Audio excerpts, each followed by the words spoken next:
Bonjour et bienvenue sur Algomus. Nous étions restés au niveau du CSS de notre site web et nous avions mis en place les éléments communs. C'est-à-dire que maintenant tous les titres avaient un style unifié et tous les boutons avaient aussi un style unifié. Mais pourtant, au niveau disposition, c'était pas encore vraiment ça. Les éléments se succédaient simplement les uns sous les autres et on n'avait pas encore la notion de page web telle qu'on voulait se la représenter. On était encore très loin finalement de la maquette que l'on voulait mettre en place. Et donc, la première chaîne étape, simplement, ça va être de voir comment est-ce que ces différentes maquettes, on va pouvoir avoir un site en fait qui correspond plus justement à la maquette. Et donc, c'est tout simplement maintenant que nous allons nous intéresser un peu à la disposition des différents éléments. Pour cela, nous allons jeter un coup d'œil à la maquette et voir quels sont les éléments manquants. Alors, notre maquette que nous avions réalisée avec Figma, elle reprenait un petit peu ce genre d'éléments. Donc là, on avait déjà mis les titres en bleu, écrits en blanc sur fond bleu, les boutons aussi. Par contre, notre version du site, pour l'instant, est encore assez désorganisée. Les images n'ont pas la bonne dimension. On a un petit peu les éléments qui sont posés un petit peu à la va-vite sur notre site. Bien. Nous allons maintenant nous intéresser un petit peu à l'organisation des différents boutons et on va commencer par l'entête.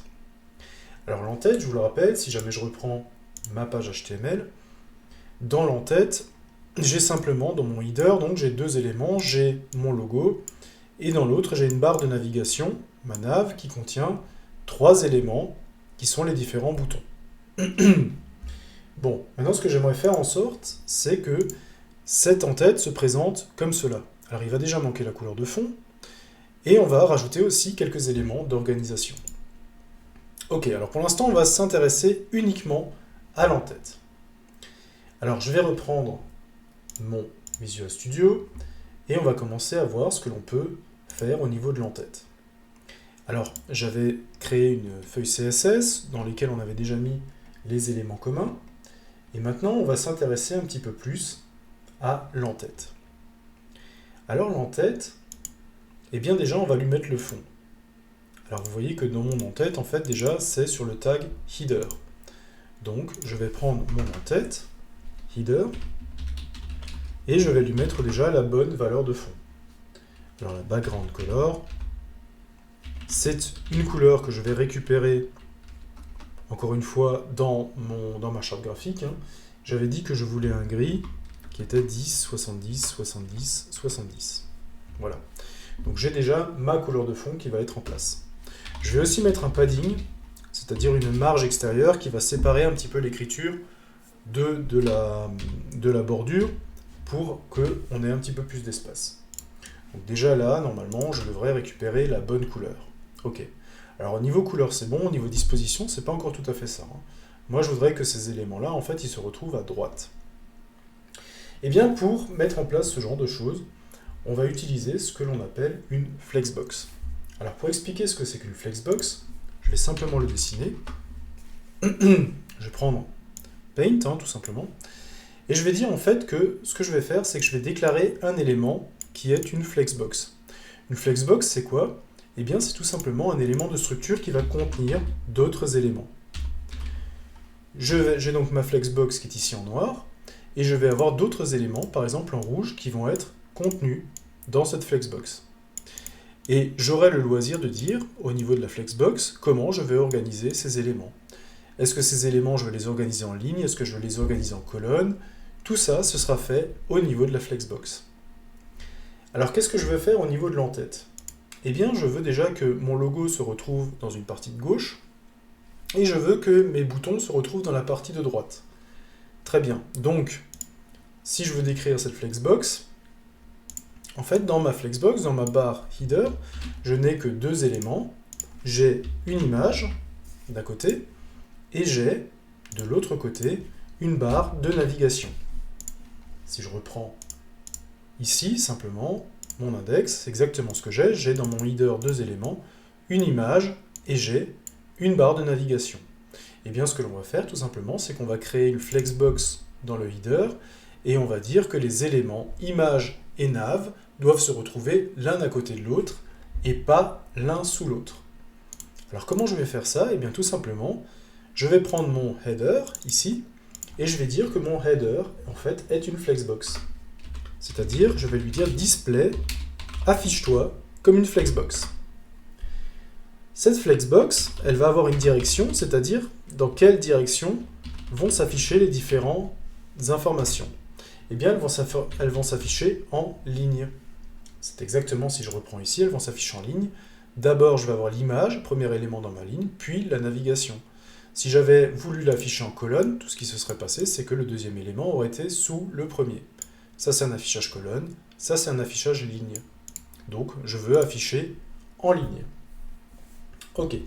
La flexbox permet aussi de dire où je veux placer les espaces. Effectivement, si vous avez des éléments qui ne prennent pas toute la place, toute la ligne, vous pouvez dire où se situent les espaces. Alors, soit vous pouvez dire qu'il se situe à la fin, soit vous pouvez dire qu'il se situe au début, soit à gauche, soit à droite, soit vous pouvez répartir l'espace autour, c'est-à-dire que vous le répartissez autour des éléments, soit vous le répartissez entre les éléments. Alors moi, ce que je vais faire, c'est que je vais le répartir entre les éléments, et je vais donc utiliser la propriété space between. Voilà, j'ai défini ma flexbox.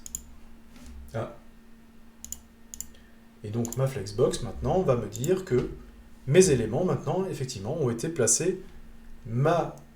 Mon logo est à gauche, mes éléments de menu sont à droite. Alors pour l'instant, la partie menu, il va falloir que je la réorganise, mais pour l'instant, ma flexbox principale est correcte. Je vous rappelle que dans le menu, alors je vais le faire un petit peu plus grand. Maintenant, ce que j'ai fait, tout simplement, c'est que mon menu est effectivement à droite, mais mon menu contient encore des boutons. Alors je vais les dessiner en bleu, comme ça on aura plusieurs éléments.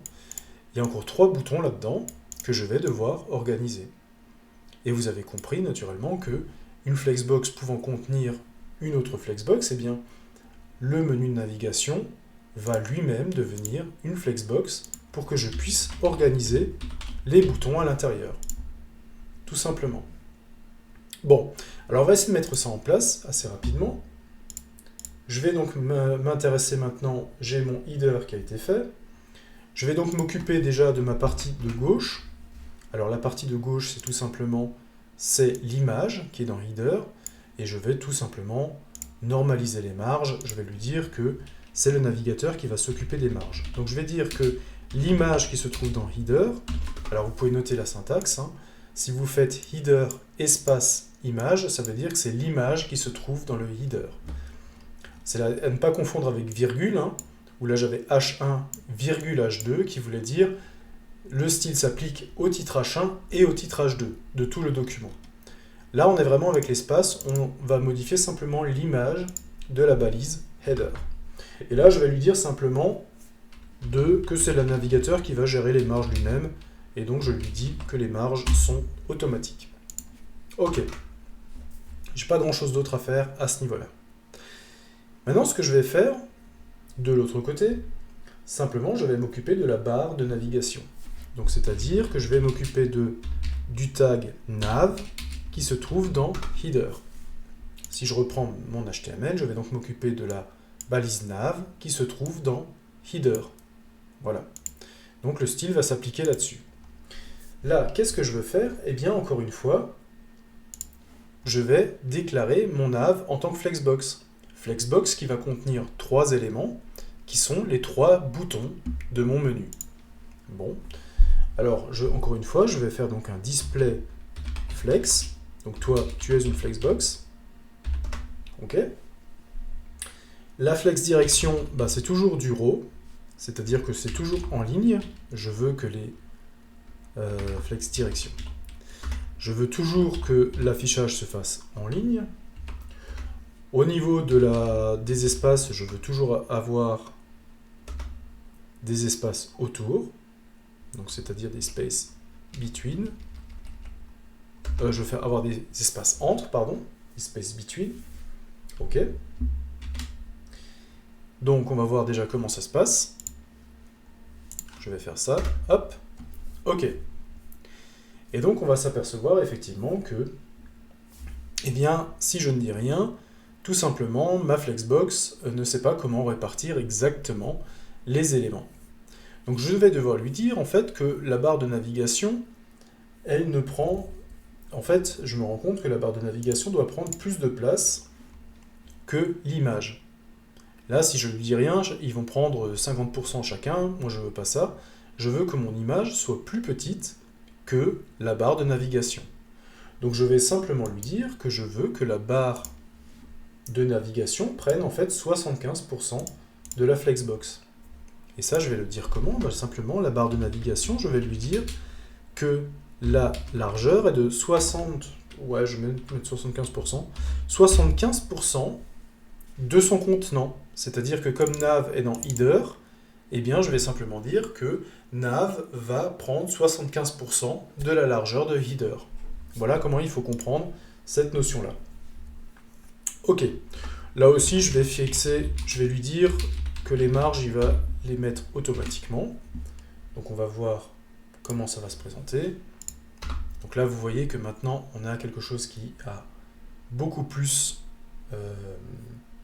qui est beaucoup plus dans ce que l'on cherchait à faire. Donc là, maintenant, c'est bien le menu qui va occuper 75%. Donc les boutons se sont bien répartis dessus. Je peux aussi leur donner peut-être, alors peut-être pas truc, mais leur donner aussi un peu une hauteur, que la hauteur soit de 20% de la taille de la flexbox. Comme ça me permet aussi, si jamais il y a des redimensionnements, que les boutons vont s'adapter. Voilà, ça c'est mis en place. Et donc, qu'est-ce qu'il me reste à faire ici? Ben, il ne me reste pas grand-chose à faire, en fait. On est plutôt bon. On a nos menus qui sont en place. On a ces éléments-là. Donc là, on est plutôt bon.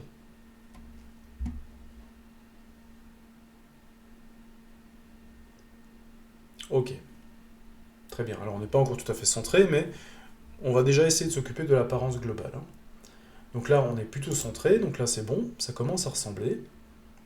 Et alors là, on a encore notre grand titre. Et on a vu, en fait, maintenant... Bon, on va s'occuper tout de suite, maintenant qu'on était sur le fond et sur l'organisation, on va tout de suite s'occuper du pied de page. Alors le pied de page, bah, c'est pareil, il va avoir le même fond, et on va essayer de retrouver ces différents éléments. Ok, donc là on a notre en-tête, tout ça c'est bon. Et alors oui, on va peut-être régler cette espèce de centrage qui nous manque. Comme ça, on sera plutôt sur quelque chose de fini. On va simplement dire que tous les liens qui se trouvent dans la nav qui se trouve elle-même dans le header, donc c'est la nav du header du machin, on va simplement dire aussi que leur largeur est de 30%. Donc c'est à chaque fois 30% du contenant, ça veut dire que le lien a une largeur de 30% du nav. Et donc, bon, décidément, là, si je fais ça, je vais récupérer quelque chose d'un petit peu plus long. Alors, je n'ai pas réglé encore le problème de l'alignement. Je pense que ce qui me manque là-dedans, je vais juste regarder dans quelle structure c'est.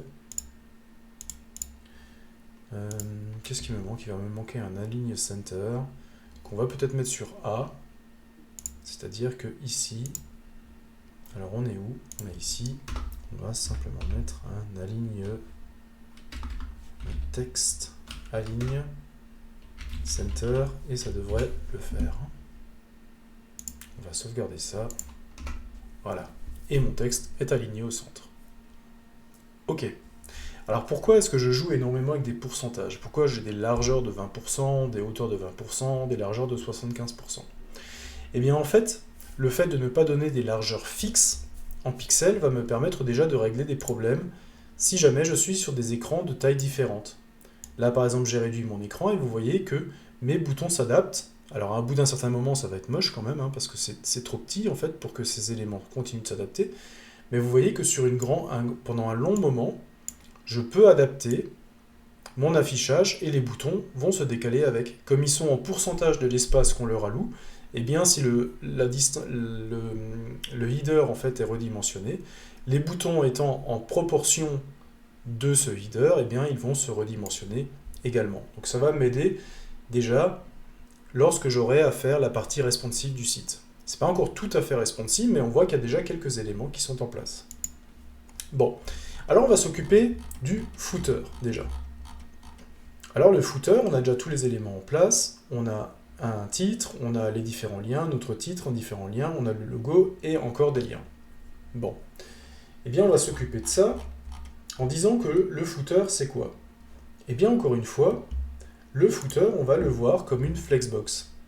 On va avoir une flexbox, mais cette fois-ci on va plus avoir une image et un menu, mais on va avoir en fait, alors je vais prendre le menu rectangle, on va avoir un premier menu ici, un second menu ici, qui contient, alors le premier menu il contient le sitemap, le plan du site. Le deuxième rectangle va contenir les liens vers les réseaux sociaux, et le troisième lien va contenir le logo, et avec le lien sur les mentions légales et les contacts. Ok, donc j'ai de nouveau une flexbox avec 3 éléments. D'accord, ça marche. Donc, dans mon footer HTML, j'ai donc un footer avec 3 éléments. Le premier, première div, le deuxième, deuxième div, le troisième, troisième div. Donc je n'ai qu'à déclarer mon footer comme étant une flexbox. Alors je vais me mettre dans la partie pied de page, et je vais dire en fait que mon footer est, comme je l'ai fait tout à l'heure, une flexbox. Donc je vais faire un display affiche-toi comme une flexbox. La direction de la flexbox, alors flex direction, cette fois-ci elle est encore une fois en ligne, hein. C'est-à-dire que les premiers éléments, deuxième élément, troisième élément, les 3 éléments sont en ligne. Ok, donc flexbox direction va être simplement de nouveau vers row. Justify content, où est-ce que je vais mettre les espaces? Eh bien, je vais de nouveau les mettre entre les différents attributs. Ok. Alors, qu'est-ce qu'il faut que je rajoute d'autre encore sur l'élément header? Bah, je vais prendre le background color en fait, que j'avais mis sur le header. Hein. Je vais le mettre aussi sur le footer. C'est exactement le même élément. Donc ça, je vais le mettre ici. Je vais aussi reprendre le padding de 20, qui va me permettre d'espacer un petit peu plus le texte de la bordure. Ça peut être intéressant aussi. Alors je vais déjà voir à peu près quel aspect ça a. Toutes ces modifications, quel aspect ça va avoir. Ok, on est pas mal, donc les éléments ont été décalés. Plan du site, réseaux sociaux et le logo. Problème, on voit encore que les liens sont sur la même ligne, mais encore une fois, c'est parce que je ne me suis pas encore occupé des éléments dans chacun des menus. Hein. Pour l'instant, je me suis juste occupé que les menus soient bien à leur place. Qu'est-ce qui pourrait encore manquer? Pour l'instant, rien. Pour l'instant, je vais plutôt garder ça comme ça. C'est pas mal. On va garder ça comme ça et on va réorganiser encore un petit peu les menus. Donc j'ai mon footer qui est là. Et qu'est-ce que je vais faire maintenant? Je vais simplement essayer de dire quelle est la place que va prendre chaque élément dans le footer. Alors pour l'instant, j'ai pas encore donné de nom à ces divs. Et pourtant maintenant je veux y faire référence. Alors je vais simplement leur donner un nom, je vais utiliser une classe pour que je puisse donner la même classe aux 3, et donc je vais pouvoir définir les propriétés des 3 en même temps. Alors je vais appeler ça par exemple, comment est-ce que je peux appeler ça? Je vais appeler ça footer élément. Voilà, les éléments de footer, et cette classe, je vais simplement la donner aux 3 divs qui sont contenus dans mon footer. Et donc je vais maintenant pouvoir utiliser la classe footer élément pour pouvoir en fait aligner les différents éléments qui se retrouvent dans mon footer. Alors mon footer élément, je l'ai récupéré. Donc footer élément, je ne pourrais le mettre comme ça, mais je ne peux pas l'utiliser puisque footer élément n'est pas un tag. Footer élément est une classe. Puisque c'est une classe, je vais devoir remettre le point devant. Alors comment est-ce que ça marche? Eh bien je vais simplement dire que chacune des cases de mon footer, chacune des cases rouges, va donc prendre, je vais lui dire, une largeur de 25%. Si chacune des cases a une largeur de 25%, ça veut dire que les 3 cases ensemble vont prendre 75% de la largeur. Qu'est-ce qui va se passer avec les 25% restants?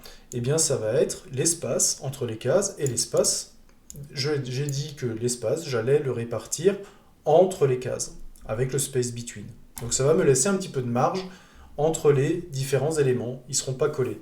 Si j'avais mis 33 par exemple de largeur, eh bien j'aurais eu les éléments qui auraient été collés les uns contre les autres sans aucun espace. Là j'ai mis 25, ça va me faire 3 éléments de 25, donc 75% de la largeur prise, avec 25% d'espace qui vont être répartis entre les éléments. Ok. Et donc maintenant je vais pouvoir, dans mon footer, m'intéresser plus à mon footer élément. Alors le footer élément, qu'est-ce qu'il contient? Alors le premier, il contient par exemple un titre. Le deuxième, il contient un titre aussi. Ensuite, on a quelques liens, qui sont en fait une div qui contient des liens. Le deuxième aussi a une div qui contient des liens. Et le troisième footer élément a aussi une div qui contient des liens, mais lui va avoir le logo. Ok. Donc on va essayer de s'occuper de ces éléments-là et on va voir ce que l'on peut faire. Donc je vais prendre le footer élément. Je vais dire qu'est-ce que je veux faire des titres H2 qui se trouvent dans les footers éléments, par exemple. Qu'est-ce que je veux faire avec le logo qui se trouve dans mon footer. Alors le logo, c'est une classe aussi. Le logo, c'est une classe. Donc si c'est une classe, il faut naturellement que je le préfixe aussi avec un point. Donc qu'est-ce que je veux faire avec mon logo? Qu'est-ce que je veux faire aussi avec mes listes? Alors pour l'instant, mes listes, je ne leur ai pas donné de nom. Mes listes d'éléments, je ne leur ai pas donné de nom. Et si je veux pouvoir leur donner un attribut, il va falloir que je leur donne un nom. Alors je vais les appeler par exemple footer élément liste, comme ça on saura exactement de quoi on parle. Et encore une fois, je vais donner la même classe aux 3 éléments de liste, ce qui me permettra en fait de changer une seule fois les propriétés pour chacune des 3 listes. Ok, du coup, je retourne dans mon style, et donc il va falloir que je spécifie aussi alors les footers éléments liste. Ok, ça va me donner la réorganisation des éléments de liste dans le footer. Ok, alors les footers éléments H2, c'est quoi? C'est tout simplement les titres H2 qui vont se retrouver dans mes éléments footer. Donc c'est celui-là, le plan du site, celui-là, les réseaux sociaux. Alors qu'est-ce que j'ai de spécial à faire là-dedans? Eh bien je vais tout simplement dire que les titres, alors je vais déjà regarder comment est-ce qu'ils s'affichent. Voilà, donc ils prennent déjà la totalité de la taille du footer. Moi je voudrais qu'ils prennent un petit peu moins, donc je voudrais les réduire déjà à 90% pour qu'ils ne prennent pas toute la largeur du footer. Donc je voudrais par exemple qu'ils soient à 90%. Voilà, qu'ils ne prennent pas toute la largeur quand même du footer, donc ils vont prendre 90% du contenant, c'est-à-dire que mon titre H2, qui est dans sa case, va donc prendre 90% de la largeur de la case dans laquelle il se trouve. Donc il y aura 5% à gauche et à droite. Ok, ça marche. Ensuite, je voudrais dire que mon titre ne peut jamais avoir une distance minimum de moins de 200 px. Vous avez vu tout à l'heure que quand j'ai joué avec la fenêtre, en fait, les titres se rétrécissaient en fonction du rétrécissement, et il y a un moment donné, je ne veux pas non plus que mes boutons soient plus petits que le texte qu'ils contiennent, donc je ne veux pas qu'un bouton soit inférieur à 200 px. Donc ça, je le spécifie ici, et je veux aussi que mon texte soit au centre, c'est-à-dire qu'il soit aligné au centre. Je regarde, là, mon texte était aligné à gauche. Maintenant, mon texte est aligné au centre et on voit que la case s'est aussi un petit peu réduite. Ok, ça marche. Maintenant, je vais m'intéresser au logo. Donc le logo, j'ai déjà fait énormément de choses dessus. Il s'affiche correctement. Je veux juste, en fait, maintenant qu'il soit centré par rapport à son élément de footer. Et pour qu'il soit centré, je vais dire simplement que les marges sont gérées automatiquement. Et je veux simplement que mon logo soit affiché comme si c'était un bloc. Alors pourquoi je fais ça? Tout simplement parce que quand j'ai un bloc, en fait, il y a un retour à la ligne automatique. Il considère que c'est un bloc, comme par exemple si c'était un paragraphe. Donc on n'est plus dans la fonction inline. Donc j'ai mon logo.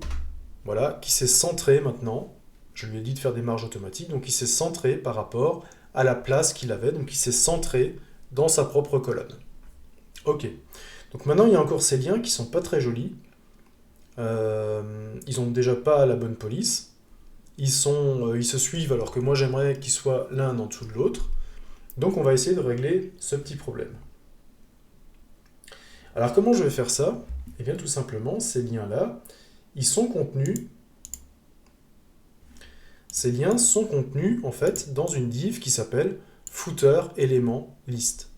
Donc tout simplement, ce que je vais faire, c'est que je vais dire que footer élément list est une flexbox. Et les éléments qu'elle contient, simplement, au lieu de les afficher en ligne, je vais les afficher en colonne. Tout simplement.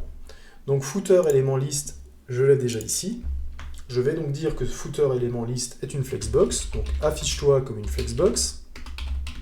Voilà. Je vais lui dire que cette fois-ci, la flex direction est en colonne.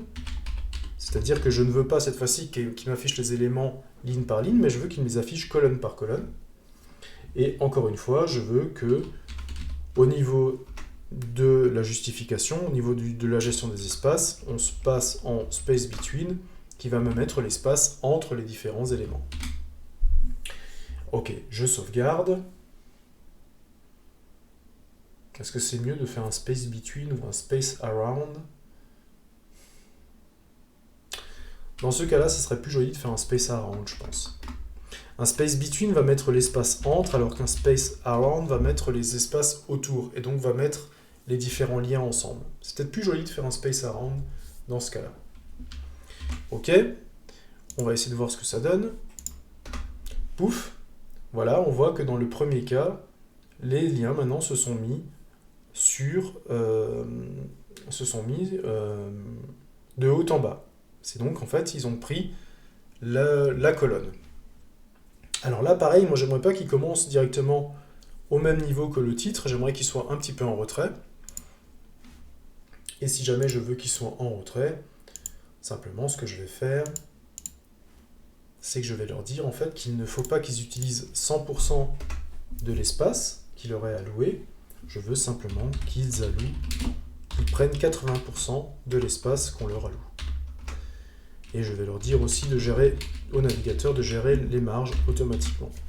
Et donc là, normalement, je vais avoir un petit retrait, voilà, qui est un petit peu plus joli. Alors pour l'instant, on n'a pas encore la bonne police. Ça, c'est encore quelque chose qu'il va falloir définir. On n'est pas sur la bonne police. Et ça, on va essayer de l'arranger. Bon, décidément. Ok, ça marche.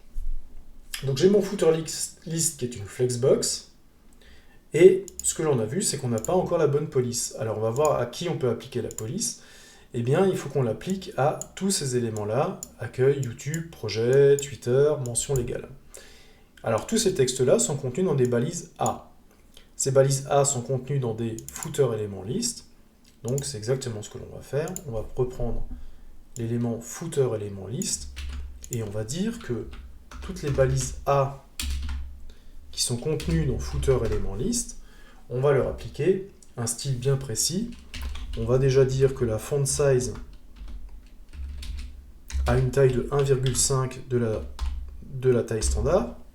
Donc on a un rappel que les titres 1 sont à 3 fois la taille standard, les titres 2 sont à 2 fois la taille standard, là on va mettre 1,5, parce qu'on est quand même sur des liens, je veux quand même que ça ressorte un petit peu plus.